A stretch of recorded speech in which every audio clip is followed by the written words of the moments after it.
기도해 주시기를 부탁드립니다. 사랑하는 슈컬럽 가족 여러분, 여러분은 정말로 예수님의 제자인가요? 만약에 그렇게 생각하신다면 그 이유가 무엇인가요? 혹시 그 이유가 다음과 같은 이유 때문이신가요? 나는 일요일마다 교회에 나온다. 부모님이나 할아버지 할머니가 그리스도인이다. 나의 핸드폰 벨소리가 복음 성가이다. 카일 아이러먼 목사님이 쓰신 팬인가 제자인가 Not a Fan이란 책이 있는데요, 이 책에 따르면 방금 말씀드린 이유 같은 그런 이유들 때문에 자신을 예수님의 제자라고 착각하는 그리스도인이 많다고 이야기합니다.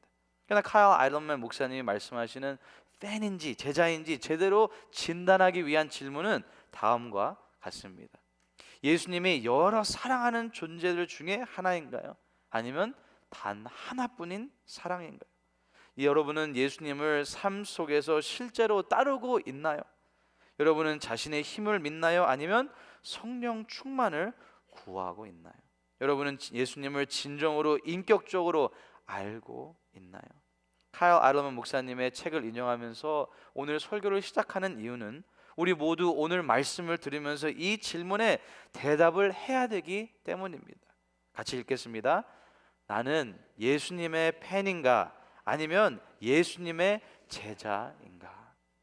그리고 만약 우리가 진정한 예수님의 제자라면 삶에서 큰 변화가 일어나게 됩니다. 오늘은 십자가를 지는 삶이라는 제목으로 말씀을 나누기 원합니다. 먼저 본문의 배경을 함께 살펴보겠습니다. 예수님은 빌립보 가이사랴 마을들을 지나면서 제자들에게 사람들이 당신을 누구라고 말하는지를 물어보셨습니다. 마가복음 8장 27절입니다. 예수와 제자들이 빌립보 가이사랴 여러 마을로 나가실새 길에서 제자들에게 물어 이르시되 사람들이 나를 누구라고 하느냐? 사람들은 예수님을 침례 요한, 엘리야, 선지자 중에 하나로 여겼는데요, 예수님은 이 답변을 들으신 후에 제자들에게 다시 물으십니다. 마가복음 8장 29절 상반절을 같이 읽겠습니다. 또 물으시되 너희는 나를 누구라 하느냐? 예수님의 질문에 베드로는 답변합니다. 마가복음 8장 29절 하반절입니다.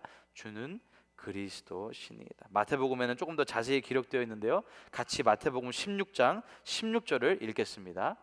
주는 그리스도시요 살아계신 하나님의 아들이시니이다. 아멘. 여기서 우리는 십자가를 지는 삶에 대한 첫 번째 교훈을 배울 수 있습니다. 함께 읽겠습니다. 첫째, 십자가를 지는 삶은 예수님을 그리스도와 하나님의 아들로 영접할 때 시작됩니다. 십자가를 지는 삶은 모든 사람에게 요구되는 삶이 아닙니다. 예수님이 누구신지 제대로 알지 못하는 사람에게 십자가를 지는 삶이란 아무런 의미가 없고 이해가 되지도 않습니다. 길거리를 걷는 사람 중에 예수님이 누구신지 전혀 모르는 사람이 있다고 한번 가정해 보시기 바랍니다. 이런 사람에게 혹시 고난의 십자가를 한번 져 보시겠습니까? 라고 묻는다면 에이, 저는 허리도 안 좋은데 무거운 거 못 들어요 라고 말할지도 모릅니다. 제가 준비하면서 많이 웃었는데 아무도 안 웃으시니까 좀 썰렁하네요. 네. 오늘 예배에 참석하신 분들 중에도 예수님을 그리스도, 우리의 구원자이고 하나님의 아들로 영접하지 않으신 분이 계시다면 십자가를 지는 삶을 사세요라는 말은 전혀 이해가 되지 않으실 겁니다. 예수님께서도 예수님을 따르는 다수의 무리들을 향해서 십자가를 지는 삶을 살아라라고 말씀하지 않으셨습니다. 예수님께서 제자들에게 십자가에 대해서 이야기하신 타이밍이 아주 중요한데요, 그 시기가 언제였나요? 바로 주는 그리스도시요 살아계신 하나님의 아들이시니이다라는 베드로의 고백을 듣고 난 이후였습니다. 예수님께서는 베드로의 답변을 들으시고 그 이후에 처음으로 제자들에게 예수님의 사명에 대해서 알려주신 것입니다. 마가복음 8장 31절을 같이 읽겠습니다. 인자가 많은 고난을 받고 장로들과 대제사장들과 서기관들에게 버림받아 죽임을 당하고 사흘 만에 살아나야 할 것을 비로소 그들에게 가르치시되. 아멘. 예수님은 베드로의 신앙 고백이 있은 다음에야 비로소 그 사실을 가르치셨습니다. 이제 그들이 감당할 만한 그릇이 되었다고 판단하시고 당신의 순환과 죽음에 대해, 부활에 대해 말씀하기 시작하신 겁니다. 예수님께서 죄 가운데 있는 우리를 구원하시기 위해 먼저 십자가에서 목숨을 내어주셨고 3일 만에 부활하셨습니다. 그래서 우리는 그 은혜에 감사해서 보답하는 마음으로 십자가를 지는 삶을 살게 됩니다. 나를 위해 십자가에 죽으신 예수님을 생각하면 십자가를 지는 삶은 더 이상 선택사항이 아닙니다. 예수님이 누구신지, 나를 위해 어떤 일을 하셨는지 정확하게 알게 된다면, 예수님을 바로 알고 예수님과 인격적인 만남이 이루어진다면 나는 그렇게 살고 싶지 않아요 라는 말은 더 이상 할 수 없게 됩니다. 그러므로 십자가를 지는 삶의 시작은 예수님이 누구신지 바로 아는 것입니다. 사랑하는 슈갈로프 가족 여러분, 여러분에게 예수님은 누구신가요? 만약에 예수님께서 여러분을 찾아오셔서 너는 나를 누구라고 하느냐라고 물으신다면 어떻게 답변을 하시겠습니까?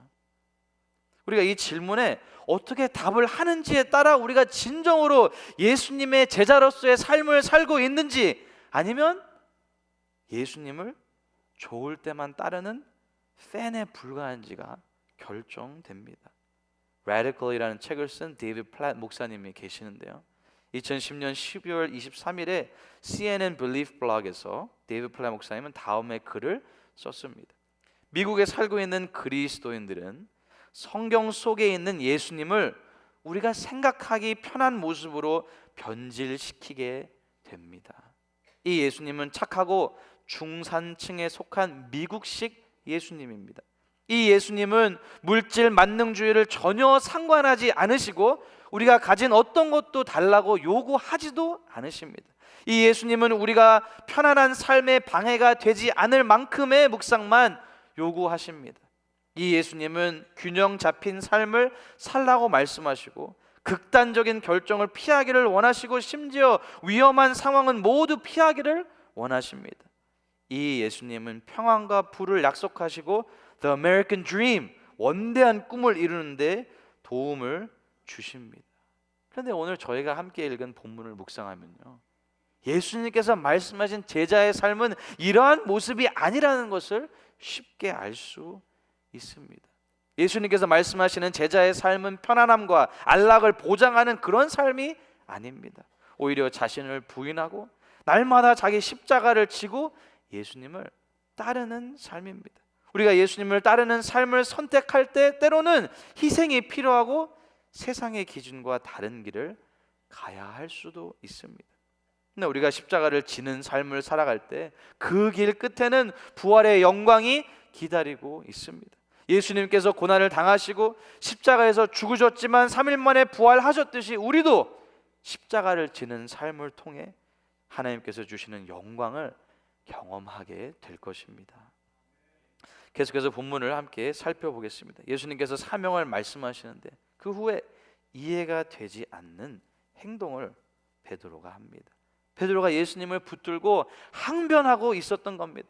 여기서 항변했다는 원어의 표현은 예수님을 꾸짖었다는 의미입니다. 예수님, 정신 차리세요. 무슨 말도 안 되는 소리를 하세요 라고 예수님을 꾸짖었던 겁니다. 베드로는 예수님의 말씀에 충격을 받아서 스승과 제자의 관계조차 잊어버렸습니다. 베드로에게 예수님께서 고난을 받고 죽임을 당한다는 것은 도무지 상상할 수 없는 일이었기 때문입니다. 만약에 메시아이신 예수님께서 죽는다면 주님을 통해 얻으리라고 기대했던 모든 영광을 얻을 수 없기 때문입니다. 그래서 베드로가 화를 내면서 예수님을 말렸던 겁니다. 근데 이에 대한 예수님의 답변은 무엇이었나요? 마가복음 8장 33절을 같이 읽겠습니다. 예수께서 돌이키사 제자들을 보시며 베드로를 꾸짖어 이르시되 사탄아 내 뒤로 물러가라. 내가 하나님의 일을 생각하지 아니하고 도리어 사람의 일을 생각하는도다 하시고, 우리는 불과 몇 분 전까지만 해도 전무후무한 가장 위대한 신앙 고백을 했던 베드로가 너무나도 쉽게 예수님의 대적자로 전락하는 모습을 볼 수 있습니다. 도대체 왜 베드로는 한순간에 이렇게 예수님의 대적자로 전락하고 말았던 것일까요? 그 이유는 베드로의 말과 행동은 예수님의 십자가 길을 막으려는 사탄의 모습과 조금도 다를 바가 없었기 때문입니다. 어떤 신학자들은 사탄이 예수 그리스도의 사역을 제대로 이해하지 못한 채 예수님을 향한 잘못된 열심과 애정으로 불타고 있는 베드로의 모습을 이용해서 예수님의 십자가의 길을 막고자 한 것이다 라고 말하기도 합니다. 어찌되었든지 간에 예수님을 바로 알았다고 생각했던 베드로 자체가 예수님께 사탄이라는 책망을 받았던 것입니다. 예수님의 길을 따른다고 하면서 정작 십자가의 길을 피하고 외면하려고 했기 때문입니다. 여기서 우리는 십자가를 지는 삶에 대한 두 번째 교훈을 배울 수 있는데요, 다 같이 읽겠습니다. 둘째, 십자가를 지는 삶은 자기를 부인하는 것입니다. 예수님께서 베드로를 꾸짖으신 다음에 제자들을 불러서 십자가를 지는 삶에 대해서 설명을 하십니다. 마가복음 8장 34절을 같이 읽겠습니다. 무리와 제자들을 불러 이르시되 누구든지 나를 따라오려거든 자기를 부인하고 자기 십자가를 지고 나를 따를 것이니라. 아멘. 제자의 길은 곧 자기를 부인하고 자기 십자가를 지고 예수님을 따르는 것입니다. 그렇다면 자기를 부인한다는 삶을 산다는 의미가 무엇일까요? 자기 십자가란 그저 하기 싫은 일, 부담스러운 일, 고통을 주는 문제를 의미하는 것이 아닙니다. 어떤 사람이 이런 이야기를 합니다. 다 제 십자가로 생각하고 참고 살아야지요. 예수님께서 나를 따르는 자는 자기 십자가를 지고 따르라고 말씀하셨는데 이런 병도 십자가로 생각하고 견뎌야죠. 근데 문제는 지금 이 사람이 가지고 있는 병의 원인입니다. 이 사람은 평소 너무 많이 먹고 불규칙적인 식사 생활로 인해 위장병이 생겼던 겁니다. 이렇듯 자신이 몸 관리를 잘 못하고 음식에 지나친 탐욕을 부리다가 얻은 병을 십자가로 생각하는 사람이 있습니다. 예를 들면 밤 12시에 치킨을 시켜 먹고 난 다음에 속이 쓰리면 이런 나의 육체의 가시 나의 십자가구나 라고 생각하는 거죠. 감사합니다. 이것도 좀 제가 준비하면서 많이 웃었는데 이번에는 좀 많이 웃어주셨네요. 네. 하지만 그건 십자가가 아닙니다. 그거는 그냥 위장의 그냥 항의입니다. 또 어떤 사람은 이런 이야기도 합니다.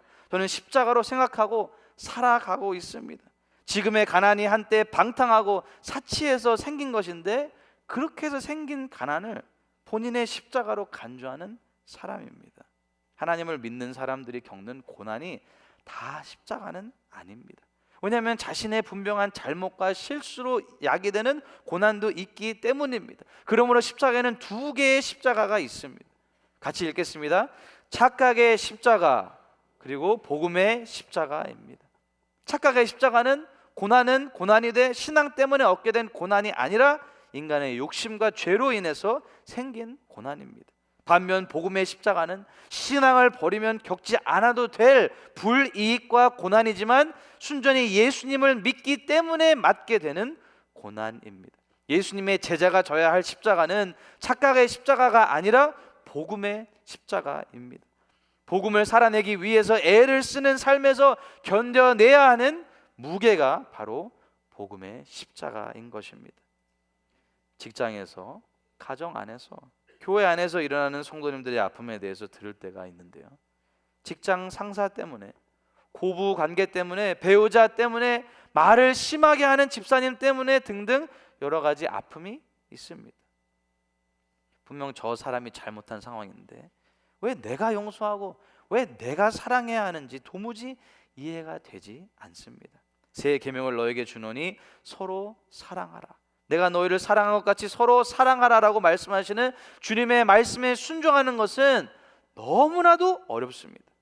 나 자신을 부인하지 않고는 도무지 순종할 수가 없습니다. 그러나 예수님께서 말씀하시고 계신 자기 십자가는 예수님께서 죽으신 십자가에서 예수님과 하나가 되는 삶을 의미합니다. 예수님께서 십자가에서 죽으신 그 죽음에 우리도 동일하게 함께 죽는 것입니다.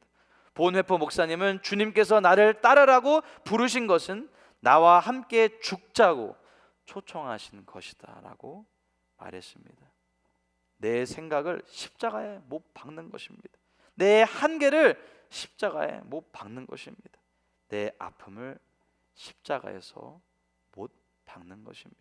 자기 십자가를 진다는 의미는 이렇게 예수님과 함께 죽는 삶을 의미하고 있습니다. 성경은 아무렇게나 살아도 구원받는다, 습관적인 죄를 계속 짓고 살아도 하나님은 다 받아주신다, 거짓말하고 욕심부리고 싸우고 살아도 구원받는 데는 아무런 문제가 없다라고 말하고 있지 않습니다. 본문을 통해 예수님께서 말씀하신 것처럼 자기를 부인하고 자기 십자가를 지고 예수님을 따라야 한다고 말씀하고 있습니다. 십자가 복음은 용서하시는 복음에서 끝나는 것이 아닙니다. 실제적인 삶의 변화, 거룩한 삶을 살게 하는 능력이 되는 것을 믿으시기 바랍니다. 어떻게 지옥의 영원한 심판에서 구원받고도 여전히 지옥으로 향하게 했던 과거의 삶으로 돌아갈 수 있을까요? 어떻게 죄의 더러움에서 깨끗하게 씻김을 받고도 똑같은 타락의 구덩이로 돌아가기를 원할 수가 있을까요? 어떻게 예수 그리스도께서 우리를 위해 행하신 일을 알고서 예수님이 중요하지 않는 것처럼 인생을 살아갈 수 있을까요? 어떻게 예수님께서 우리의 죄 때문에 얼마나 고통을 당하셨는지 깨달으면서도 그 고난을 아무런 의미 없는 것처럼 여기며 계속해서 죄를 지을 수 있을까요? 그렇게 살아갈 수 없습니다. 이렇듯 십자가를 지는 삶은 자기를 부인하는 삶이고 자신의 십자가를 지고 살아가는 삶입니다. 로마서 6장 11절부터 13절을 쉬운 성경으로 같이 읽겠습니다. 이와 같이 여러분도 여러분 자신을 죄에 대해서는 죽은 사람으로, 하나님께 대해서는 그리스도 예수 안에서 살아있는 사람으로 생각하십시오. 그러므로 죽게 될 여러분의 몸에 죄가 왕노릇하여 몸의 욕심을 따라 살지 않도록 하십시오. 또한 여러분의 몸을 불의를 행하는 도구로 죄에게 내어주지 말고 죽은 자들 가운데서 살아난 자들답게 여러분의 몸을 의를 행하는 도구로 여러분 자신을 하나님께 드리십시오. 아멘. 예수님을 그리스도로, 하나님의 아들로 영접한 사람은 계속해서 죄 가운데 사는 것을 더 이상 선택할 수 없습니다. 물론 우리에게는 여전히 죄성이 있지만 과거처럼 죄에 묶여서 살아가는 것이 아니라 이제는 죄를 미워하면서 그로부터 벗어나기를 간절히 원합니다. 만일 스스로 그리스도인이라고 말하면서 예수님을 위해 살고자 하는 마음이 전혀 없고 예수님을 믿지 않는 불신자들과 전혀 구별되지 않는 삶을 살고 있다면 과연 진정으로 예수님을 그리스도로, 하나님의 아들로 영접했는지 스스로 점검해 봐야 할 것입니다. 이렇듯 십자가를 지는 삶은 자기를 부인하는 삶입니다. 바라옵기는 저희 모두 하나님께서 맡겨주신 복음의 십자가를 지고 자신을 부인하는 삶을 기꺼이 살아갈 수 있기를 간절히 바랍니다. 계속해서 말씀을 통해 우리는 십자가를 지는 삶에 대해 세 번째 교훈을 배울 수 있는데요, 함께 읽겠습니다. 셋째, 십자가를 지는 삶에 영원한 생명이 있습니다. 오늘 본문의 마지막 내용은 예수님께서 우리가 십자가를 지는 삶을 살아야 하는 이유에 대해서 강력하게 말씀하십니다. 마가복음 8장 35절부터 37절입니다. 같이 읽겠습니다. 누구든지 자기 목숨을 구원하고자 하면 잃을 것이요, 누구든지 나와 복음을 위하여 자기 목숨을 잃으면 구원하리라. 사람이 만일 온 천하를 얻고도 자기 목숨을 잃으면 무엇이 유익하리요? 사람이 무엇을 주고 자기 목숨과 바꾸겠느냐. 아멘. 예수님께서 오늘 본문 35절에서 37절까지 계속해서 자기 목숨에 대해서 말씀을 하십니다.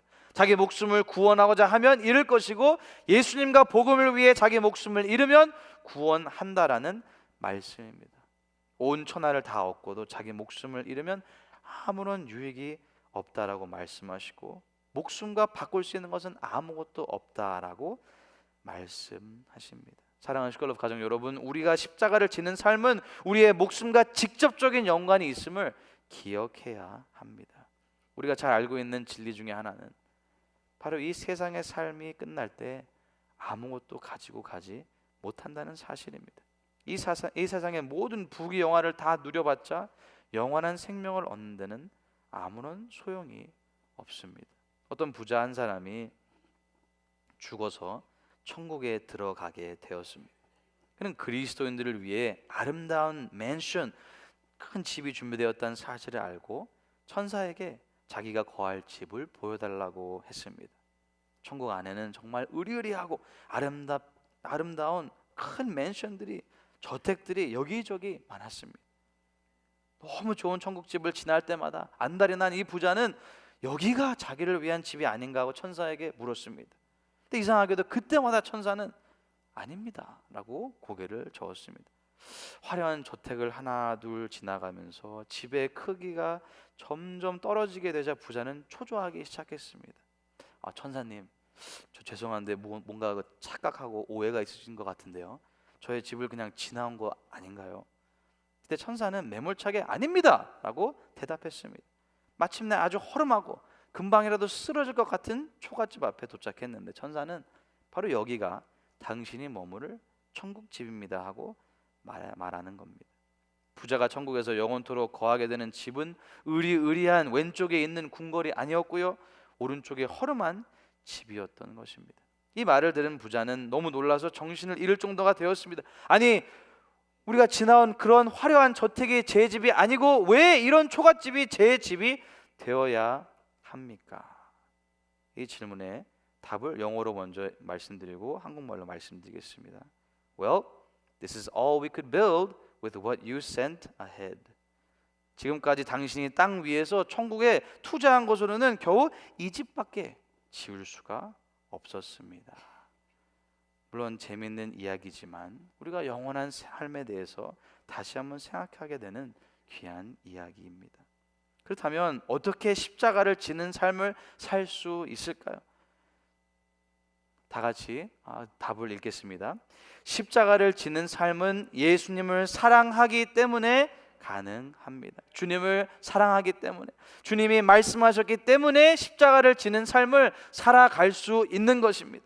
누구든지 나를 따라오려거든 자기를 부인하고 자기 십자가를 지고 나를 따를 것이냐라는 말씀에서 핵심 부분이 무엇인지 아시나요? 많은 사람들은 십자가를 지고 라고가 핵심이라고 생각합니다. 무거운 십자가, 고난의 십자가, 해결할 수 없는 십자가. 그런데 이 부분에 대해서 유기성 목사님은 이 구절을 다음과 같이 해석하고 계십니다. 많은 사람들이 자기를 부인하고 자기 십자가를 져야 한다는 말씀에서 걸려 넘어집니다.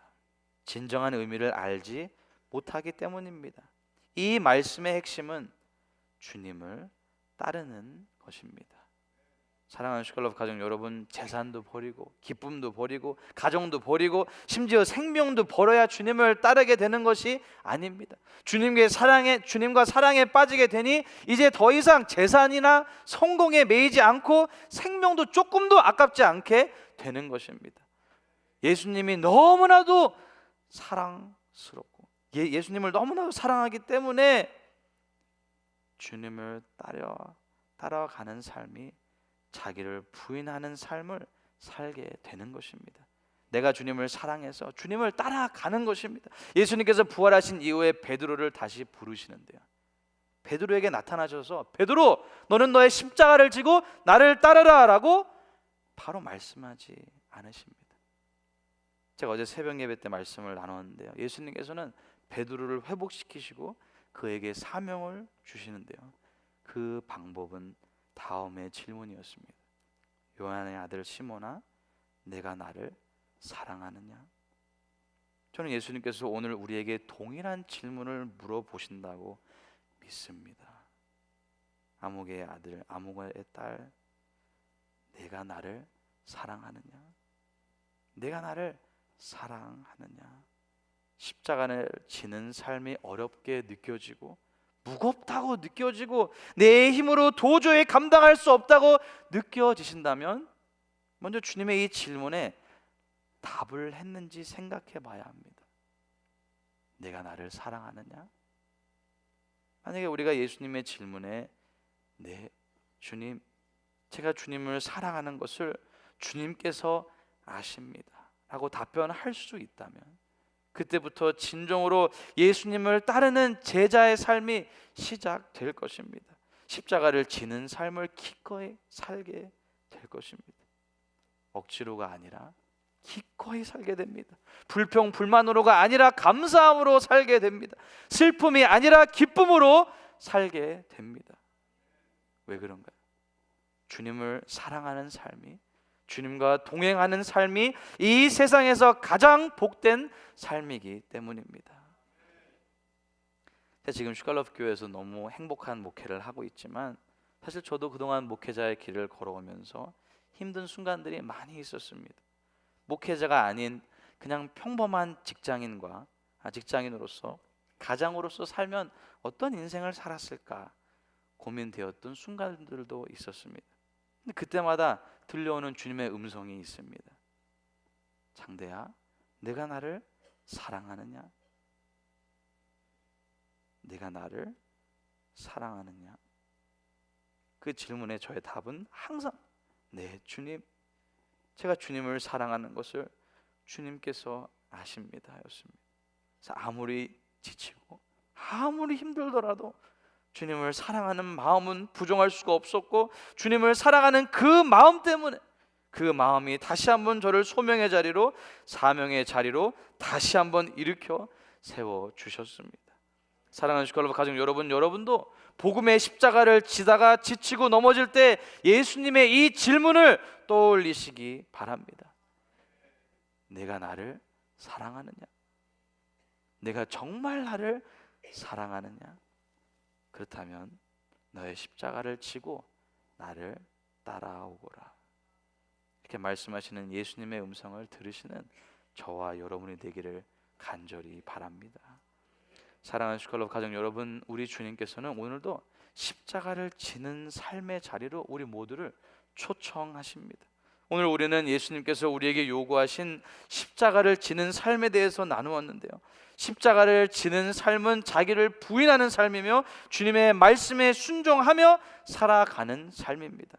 그리고 그 길 끝에는 영원한 생명이 우리를 기다리고 있습니다.